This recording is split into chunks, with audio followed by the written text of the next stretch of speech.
Oi gente, é com prazer enorme que o Dentro da Cozinha desse mês de janeiro vai ser um restaurante fora do Brasil. O Union Oyster House é um restaurante que há 190 anos está localizado aqui em Boston, Estados Unidos.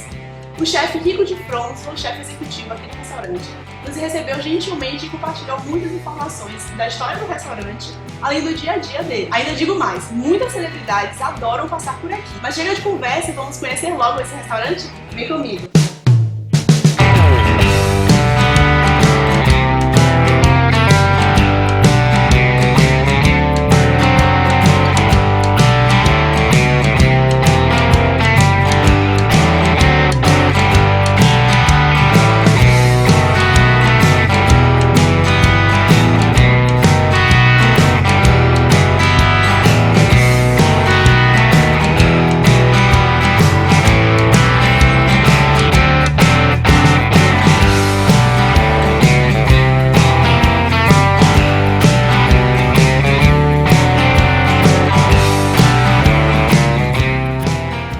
Oi gente, estamos aqui com o chefe Rico de Fronzo, chefe executivo do Union Oyster House, um dos restaurantes mais antigos da América, super conceituado no mundo gastronômico e que oferece refeições à base de frutos do mar, mais especificamente de ostras. Ele vai comentar com a gente sobre a história, o dia a dia, até da sua própria experiência no restaurante. Hi chef! Hello. Thank you for this moment. It's a pleasure for us to be here to talk with you and know more about Union Oyster House. Thank you. Well, thank you for coming. My first question is, when and how did the restaurant begin? The restaurant began in 1826 when basically a gentleman named Atwood basically had oysters and he used to sell them in the Boston area. And he was looking for a place to sell them indoors. And so this building became available and he moved his business inside. It started as a very small restaurant with only a few seats. There were only a few restaurants in Boston at the time. Mm-hmm. And then as time went on, we acquired more buildings. It became bigger and bigger. How long are you a chef here? I've been the executive chef for 4 years. 4 years. You know a lot. Yeah, I've been doing this a long time. I've actually been running restaurants for 40 years. What's the signature dish of this restaurant? Well, as I said, the owner likes to say that the middle name is the word oyster. So oysters are our #1 selling item. We sell over 1 million oysters on the half shell every year. And that doesn't count when we do them fried, baked, broiled, grilled, oyster Rockefeller, and we have them in other dishes as well. So oysters are definitely our #1 seller.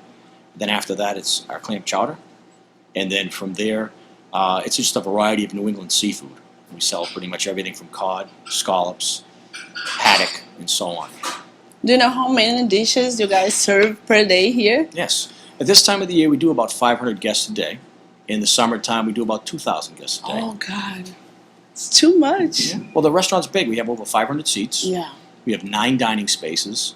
I showed you a lot of them earlier today. Mm-hmm. So what we are able to do is accommodate large parties and as well as small parties. Yes. It's really great, really great. So we know that the concept of food change every year, every day, like junky food, healthy food. Mm-hmm. Has Union Oyster suffered changes during these years? I mean, ingredients, appearance of plates, of dishes, the concept? Well, the concept has stayed the same. But if you look at back, we have a menu on the wall that's from 1826 when the restaurant opened up. And we still sell about 40% of the original menu. Maybe not done exactly the same way. For example, oysters on the half shell were done in 1826. We still do them today. There's a different oyster, but it's still a New England oyster. Mm-hmm. We basically served cod, scallops. We served basically clam chowder back then, frying clams. So we still have a lot of the core items that made this restaurant what it is today. But as times go on, yes, we have a section in the menu called Chef Selection, which is a little bit more modern day interpretations of food.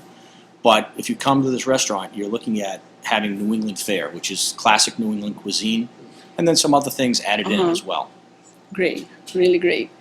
Union Oyster got many awards and honors, right? Oh, absolutely. Absolutely have. How do you feel handling a kitchen of that level? Well, it's an honor to be here. I feel myself actually as like a caretaker of the restaurant. Because this is a restaurant where you're not going to be able to, as a chef, come in and take the menu apart and put all your signature dishes on it because it's not going to work. This is a restaurant people come from all over the world to come here to eat. They come here basically to eat and experience what we do. So if you run a restaurant like that, you have to be a caretaker. You have to understand the history You have to have the passion for what the building's all about and the restaurant's concept. To enjoy this restaurant, should we call to make a reservation, or should we just come in and... Both. You can do both. We do a lot of reservations, but about half our business is reservations. And then when we reach that capacity, we stop taking reservations to allow the people that do walk in. Okay. So you can do both. Well, here in Boston, there is a big Brazilian community, right? Yes. Do you have a lot of Brazilian customers? I do. I do have quite a few Brazilian customers. As a matter of fact, I have some Brazilian chefs that work for me as well. Oh, really? 2 of my sous chefs are from Brazil. Do you know from what state? I couldn't honestly tell you. It's a big country, Brazil. Yeah, it is. So, but yes, they're both basically 2 of my sous chefs, as well as I have a few other of my key kitchen guys are Brazilian. Really? As well as I have gentlemen from other countries as well. I mean, a lot of South Americans, Africans, Americans. Just a real cross-section. My crew is 30 people, so it's a big kitchen. And my last question is, could you please tell us what your restaurant provides to the customers? Well, I think we provide classic New England fare. Yeah. I think we provide very good service for our guests. I think we provide and maintain the history of the building, the history of New England, and also the history of America here. So when they come here to dine, they're not just coming in and having a piece of fish or maybe an oyster. They're actually living and feeling and breathing some of the history that's happened in the building. Thank you very much, Chef, for your time. It was a pleasure to be here, and it's amazing. Thank you. Really It's my amazing. pleasure to meet you and have a nice conversation with you. Thank you. A matéria completa, na íntegra, está lá no blog, já está postada e você pode conferir. Eu passei muito por aqui. O restaurante é gigante, tem 5 andares e vocês podem conferir tudo, todas as fotos, no blog, no nosso Instagram, também no nosso Facebook. Como eu comentei, o post completo está lá no blog, já está postado, com todas as informações do restaurante.